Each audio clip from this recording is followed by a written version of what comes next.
Yo, what up? Welcome to another episode of the Oakland Warriors podcast. I'm Patrick, and I'm joined by my good friend Aram in Toronto. What's up, Aram? Hello. It's been a long time. Yeah, I know, man. I don't think I've had you on since we did like some preseason stuff, or I don't know, man. It's been a minute, dude. So like it's good to have you on. It has. I mean, obviously been following the Warriors. I have a job that gets very busy in the fall, and so I've been keeping up with the Warriors. But of course, being quote unquote Aram in Toronto, this was a must game to watch and to be on Oakland Warriors with you. So I don't know. Obviously, we just finished watching it. This was kind of a weird game. I always get excited for these. Back when the Warriors weren't so good, my friend still has season tickets, right? And back then he would always take me. That was like his gift to me every year. But and now ever since the Warriors started making the playoffs, and definitely since 2015, he's like, sorry, man, can't take you anymore. Because he sells his tickets for like so you can buy Christmas presents. Yeah, for others, yes. But it's kind of a weird energy to this game, right? I don't know. How did you feel about it? I mean, it felt like we needed this win. Yeah. So the Warriors, they won 126-110 in Toronto, and I mean, it was funny because I was like, well, I guess they ran into a team that has as many problems as they do, and obviously they were also missing a couple guys. They're missing OG Anunoby and Gary Trent, but that pales in comparison to Steph and Wiggins. But like this team, when Steph went down, everybody was like, oh, we're done. We're toast. But I looked at it, as I'm sure you did to some extent, like as an opportunity for the young guys to get some run.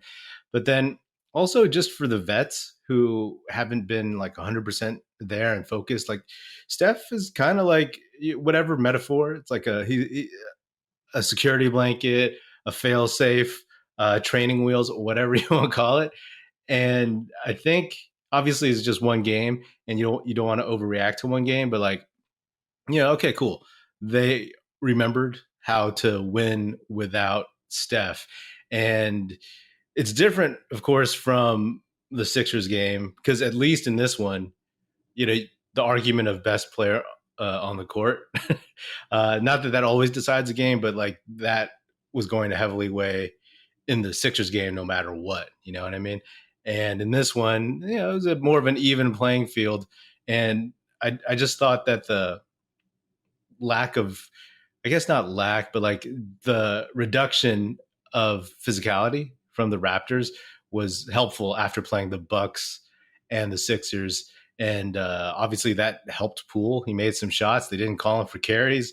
And this team, to me, it's going to, with Steph out, it's going to ride or die with Poole and Klay every game, because we talk about Kuminga, we talk about Wiseman, we talk about like all the young guys showing up, but obviously like they're not the ones who are consistently going to put this team in the position to win. They're still complementary players potentially, and with Poole and Klay, like that's great, but they've been the two most inconsistent Warriors players, at least in their top six.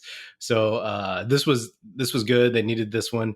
And I think hopefully, it's like literally sometimes you need to remember how to win a game and how it feels. I mean, you texted me that like Kerr's really chasing this win. Oh, he was definitely chasing this win. I mean, that's evidenced by the Jerome minutes. Like definitely playing him over Moody and whatnot. I mean, but you're right. I think playing. Well, he was right to chase this. I think Steph said in one of his press conferences that we need to win a game on the road. Like we're not talking about like where's the season going. Like we just need to win some games. And he's right. And they did come up with, the Raptors have a lot of problems. And the Philadelphia game felt like a classic Warriors, like pre Splash Brothers game. And Totally. Yeah. plucky Warriors, they have a lead, but the superior team ultimately wins out, right? And Yeah. this one was also kind of like, and they didn't have Draymond for the Philly game, so this one Right. had that urgency to it, and it was more evenly matched. But I would say that I think it wasn't only Kerr chasing this win; it was also Draymond. I thought he brought really great Yeah. energy. He was making it a real point to check Siakam whenever he had a chance. Whenever they had a chance to switch it back, they were trying to get Draymond off of him. And when they would have a chance to switch it back, he would get back on him, pick him up at half court. Siakam still got good numbers, but it was a volume number. So Yeah. you love to see that, and he had some really nice finishes. He had a couple of threes. We're probably bearing the lead a little bit, and that Poole was fantastic. Just like you said, the veterans, and he's a veteran now. They need to play better. People have talked about that stretch without Steph late last season, and they played better then. And so that's what they need to do now. Poole with his he had, I don't know if you noticed, he had a little ghost of a mutton chops, the beginnings of a mutton chops. I did notice, so maybe it's some mutton chop luck, and got a career high. So I don't know how superstitious he is, but let's keep the mutton chops going. He's fantastic, best player on the floor by far. Yeah, exactly. So his line, 35 minutes, 14 for 23, 5 for 11 from 3, 10 of 11 from the line, 43 points, 6 assists, 11 plus 11 on the plus minus. It's funny, right? Because Poole he had some rough outings in a row, you know what I mean? And I talked about that on this podcast because, he needs to step up, and he wasn't, and he has a tendency to let calls bug him a lot. And the Warriors have been arguing calls a lot in the past week, but he'll trail on defense, he'll get distracted. He won't focus. And even I said that there were some calls he should have gotten against the Pacers, calls he should have gotten against the Sixers, but he just didn't. And in this one, he got the calls. And I think that makes a world of difference to him because, the Warriors have had this problem of not getting to the line. And going back to last season, he was the main guy, in my opinion, that could consistently get to the line on a regular basis. I mean, Steph should, we all know that, but he just doesn't get the calls. I think that he's going to have to obviously have a similar run that he had last March. You know what I mean? I don't know what it is about him. I mean, I guess he's always been kind of streaky, and he just had some very consistent stretches last March up until through the playoffs. And this is still who he is. You know what I mean? I would love for him to become more consistent because that's what they desperately need. Because if both Klay and Poole are so up and down the rest of the season, that's going to be, an uncomfortable uncertainty going throughout. And right now, honestly, Poole kind of reminds me of mid-aughts volume shooters. You know what I mean? And because he's been putting up some bad percentages lately. And that's what's frustrating, because in a couple of these recent games, he was jacking up just off balance threes, which he can make. But after he'd missed a bunch, I was like, dude, don't shoot those no more. You know what I mean? And it felt like he was more purposeful. And I always use this word lately when I talk about someone like James Wiseman, but he was a lot more intentional about what he was doing, a lot more methodical and thinking, right? And I think the same was true for Klay, because he had a couple bad games. He had a bad game shooting against Philly, right? Everybody's arguing that if he had a decent game, that maybe they could pull that one off. You never know. But I was impressed because Klay was rebounding, and he had four assists, 7 boards. He was doing he was tipping it to himself, just so he could get just a bit higher, I noticed that too. I mean, I think one of the things that Kerr noted about Poole is that, and this is often a case, is he's just going a bit too fast. Right. And, and some of that is because of a lack of intention, right? Mm-hmm. And I think, to be honest, Klay, in his rush to try to like break out of his slumps, he does that too. So, Absolutely. you saw it in this game, and and I think since he's come back from the injuries, he's done the kind of sideways Kobe fades, and those just like don't work. I mean, he hit one that I was like, no, okay, but there was I also was like, no, but he hit it in front of yeah. the Warriors bench, right? Yeah. So, he's still doing that, but you just really notice when he's in control, gets those feet set, you're just like, okay, now that has a great chance of going in. Yeah. Yeah. So it's tough because they know more than we do that they need to get on track and they need to keep this ship afloat. Mm-hmm. But sometimes like doing a little bit less will be doing more. I mean, it's kind of funny, but in terms of the calls too, I mean, I thought it was relatively well called for both teams. But and this is also linked to the weird energies. Like that court looks weird, man. Yeah. I've seen it in the Raptors games that I watch here. But it's like the border of the court matches the color of the wood like too much, and I think it really throws off both sides because I'm bringing this up because the refs called so many times where somebody stepped out of bounds. Mm-hmm. And there was even a point where one of the Raptors players he did a double take when he looked down at the ground, like inbounding the ball, and so I don't know. I feel like that I just needed to bring that up because who designed that? And you can't do that, right? You can't have like this gradient, like you need to know where out of bounds is. Yeah, I think whoever designed that has never played basketball. Because I noticed that in the first quarter, Jordan Poole, I think he did like a drop step or a pivot or something, where he spun into it and he stepped out of bounds. Yeah. And he looked down and he was obviously out of bounds. But yeah, it was confusing because like there's the baseline, and it was like this standard black line, and then there was the color of the court again with some writing in it, and it's like, I get I understand design, that's cool and all, but yeah, that's the league should look at that and be like, oh hell no. Yeah. It was right after that Poole, that the Poole play that you're talking about. I was like, we got to talk about this court. Yeah. Let me ask you about somebody that we've talked about offline and texted about, who I've talked a lot about on the show. Donte DiVincenzo is basically playing for another contract or whatever. I think he's on a 1 or a 2. Yeah, I forgot. Yeah, he's on a 1. Yeah. Yeah. So, he's been playing well, and I think he is one of the perfect guys to slide in off the bench, who's going to start. Like, what better? Like, it's not like I keep bringing up Brad Wanamaker because he's the first person I think of. Like, it's not like you're sliding in Brad Wanamaker to take over Steph's spot, or another redheaded Italian, Nico Mannion.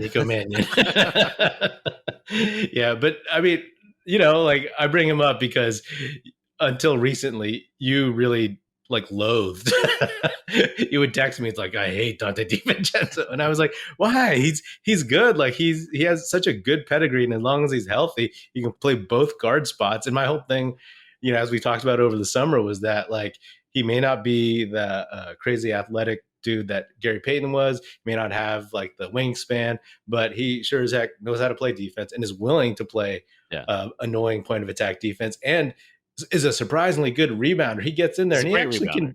He can jump pretty well. He may not be as explosive. Not many people are as Gary Payton II at that height, but I love the DiVincenzo pickup. And as I always talk about, the bench spots 7, 8, and 9 as critical. And yes, you can go deeper than that in the playoffs, but like as those guys that we lost were like Gary Payton II, Otto Porter Jr., and Bielitsa, everybody mentions them, then I'm pretty secure with Donte DiVincenzo as long as he's healthy. And yes, the point of attack thing is not fully solved, but you have options.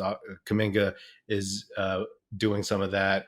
DiVincenzo, I mean, we'll see how that works against someone like Ja Morant on Christmas. But how do you feel about Donte DiVincenzo? Why did you dislike him so much? And how do you feel now? In my defense, I think I was watching those games when he came back from the hamstring injury, right? And so he was still working his way back into form.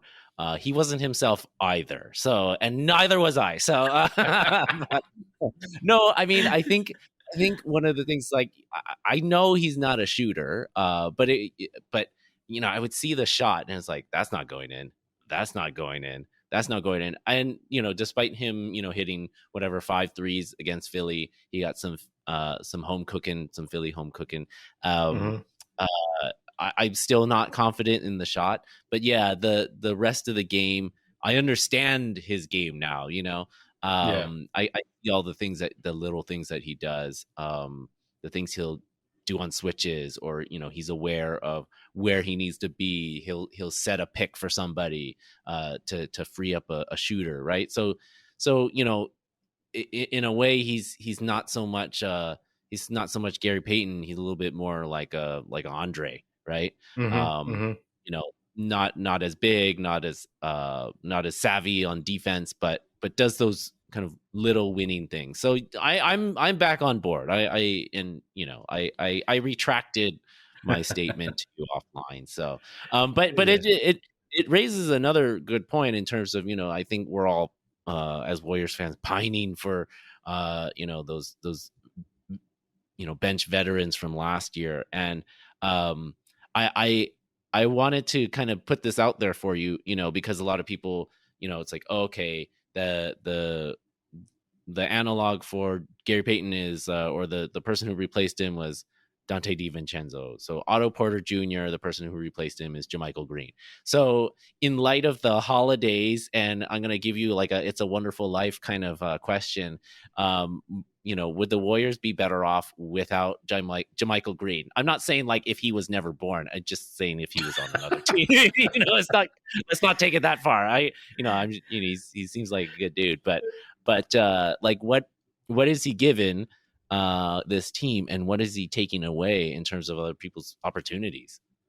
I mean, of course, right now, like I would love to see Wiseman get those minutes. I think eventually he will.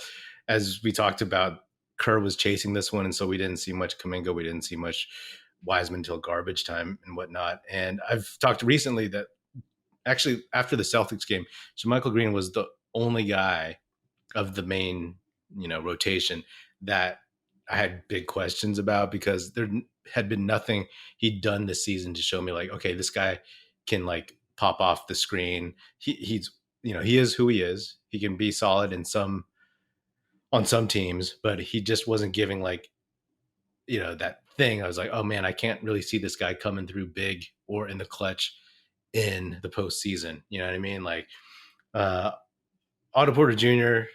And I mentioned this recently, like he hasn't played many games, and Yeah. you know that obviously because you live in Toronto. But like just in general, I would prefer. I don't know who else I would replace him with that was available, but I would prefer eventually Wiseman to take that. Yeah. Yeah, like Yeah. I would. I think Wiseman get those minutes. I totally understand why Kerr didn't play him in this one, but I think in a game like this, a month from now, all things being equal, that Wiseman earns those minutes back. That's what I would hope for. Obviously, like in this one, Green was 5 for 7, hit 2 for 3 from three, and had 15 points and 7 boards. Right, so like that's Okay. Yeah. an impressive game from him, and he had another decent game in the past week. He But did. Yeah. still, okay, if he can do that, great. I would love for him to like be behind Wiseman, and if Wiseman screws up, you can bring Green, and he'll do that. But JaMychal Green also just feels like a guy who, like, if he sits for a while, he's totally not mentally out of it, but he's just rusty. You know what I mean? Yeah. Like I guess that's true for most players, but as a vet, like he's not like, okay, I'm ready to go. It's like, oh, where am I supposed to be? Who am I passing to? I think what's been frustrating about him, and actually I didn't realize his numbers were that good today. But I feel like he hasn't picked up the system as Yeah, well as you would expect a veteran to do, both on offense and defense. I would say his offense is better than his defense, but his defense, he just gets lost, or he's out of place for rebounds. So it's really yeah. frustrating.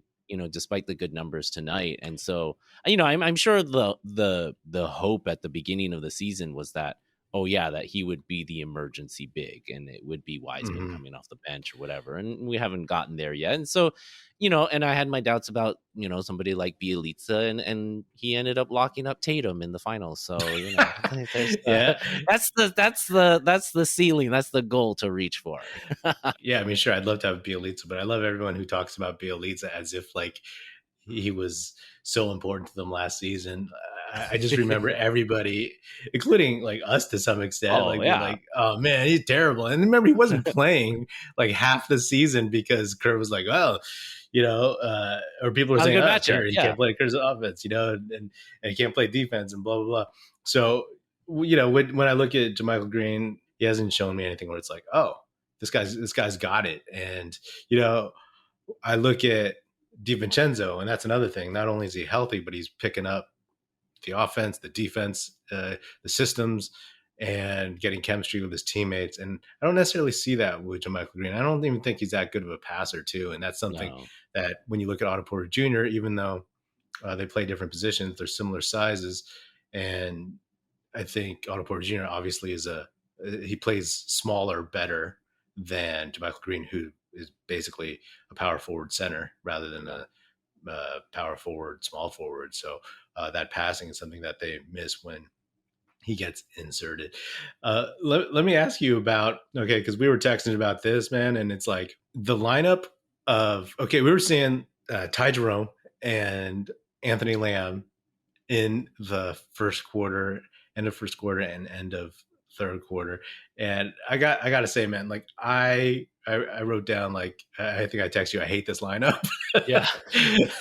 Because I just want Kuminga and Moody, and I understand, again, he's not going to roll Wiseman out there yet, but like I want those guys to get minutes. But I will admit that every time I was like, oh, come on, they actually hit shots. They actually made the plays in this one to deserve it. And I mean, Lamb was 2 for 2 from three, 2 for 2 overall. Ty Jerome 2 for 3 from three, 9 points.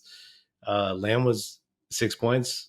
They were both plus minuses. So I don't know. I do want those guys to get passed up, but that was the sign that they were chasing this one, man. Because that lineup with those two dudes and JaMychal Green, oh man, that's the one that coughed up the lead, I think, Yeah.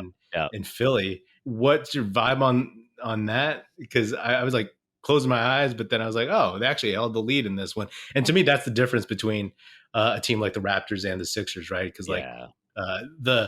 in this one, the Warriors got off to a great start. Like what you don't expect is Draymond Green hitting his first 4 shots, hitting 3 threes. And then the other one was Donte DiVincenzo hitting 5 threes. But the thing was that the Sixers are good enough and they have good enough players to come back from that.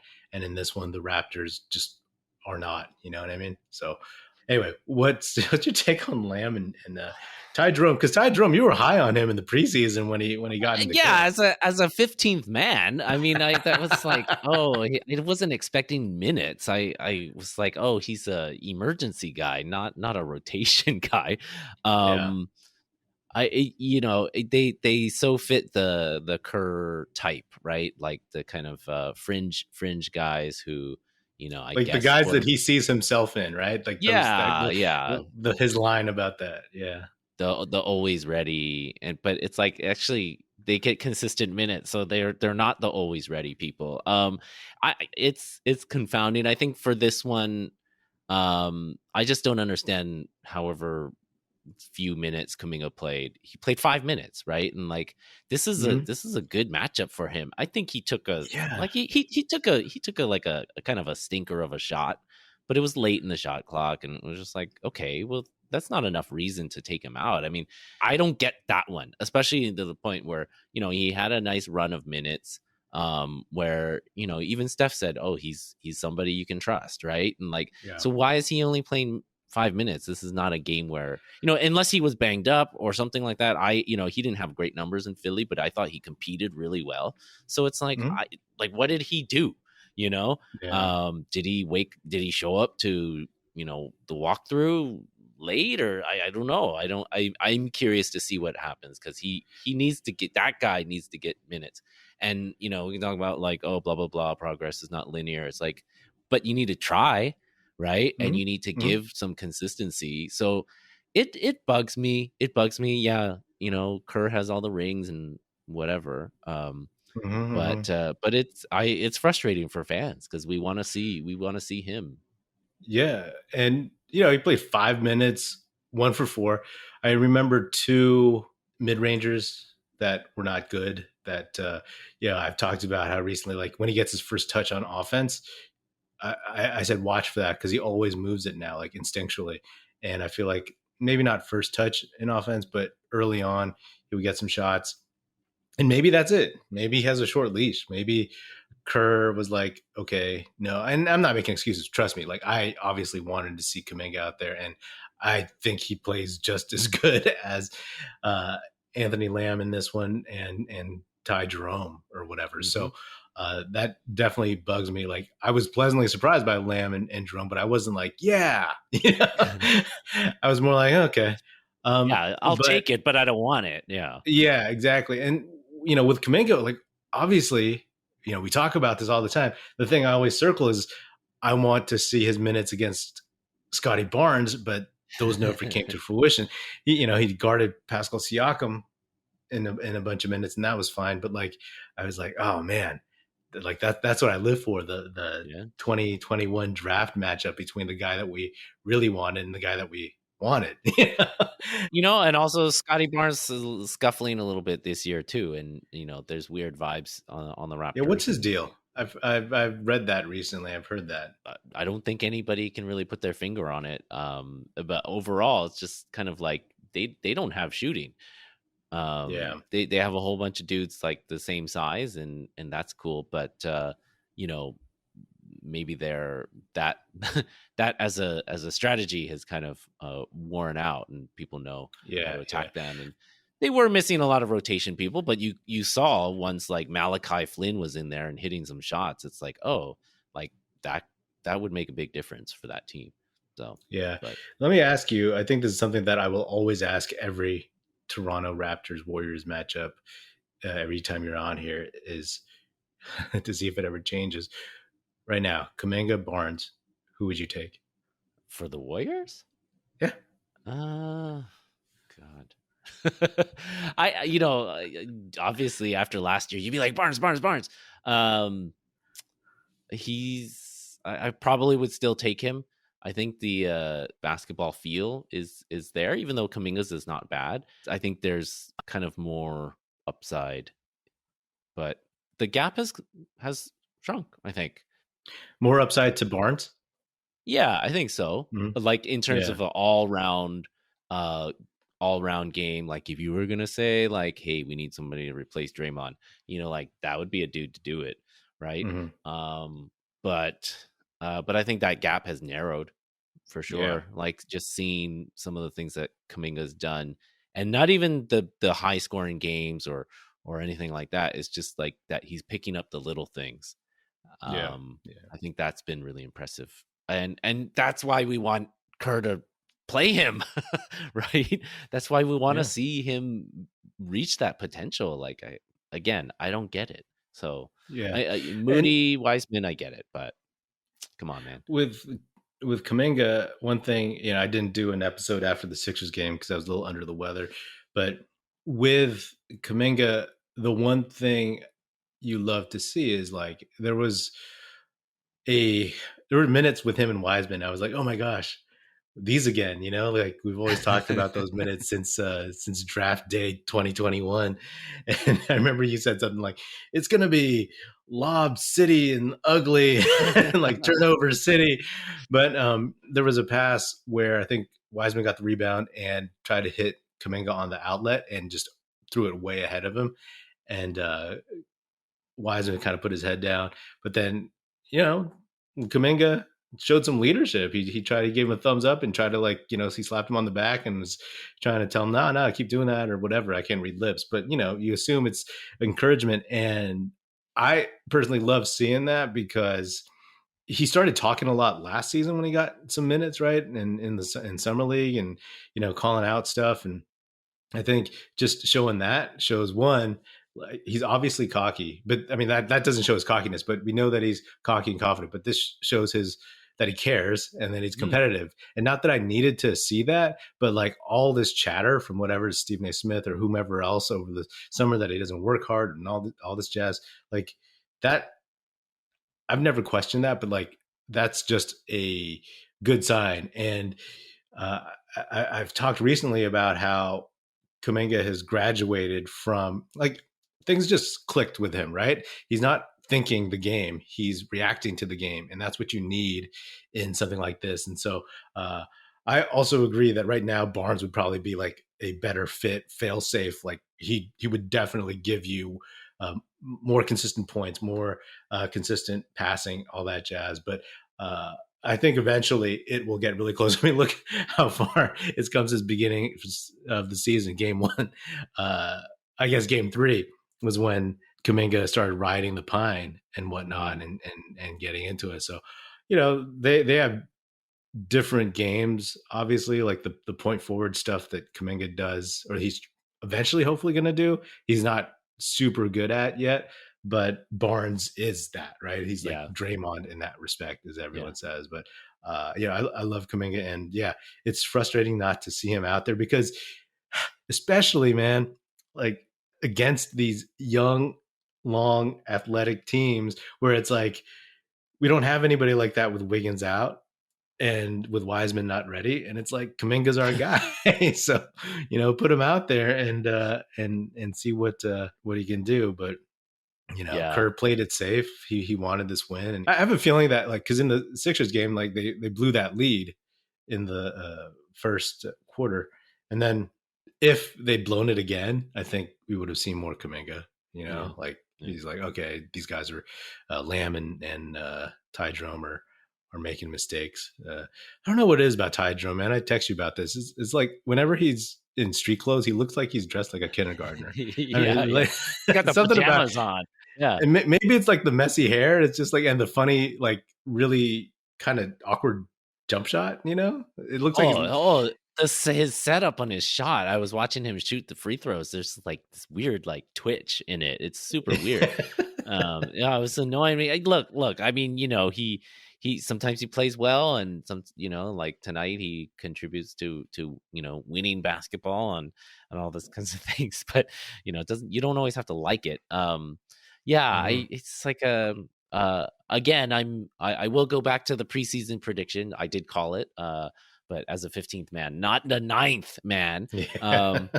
So that's pretty annoying.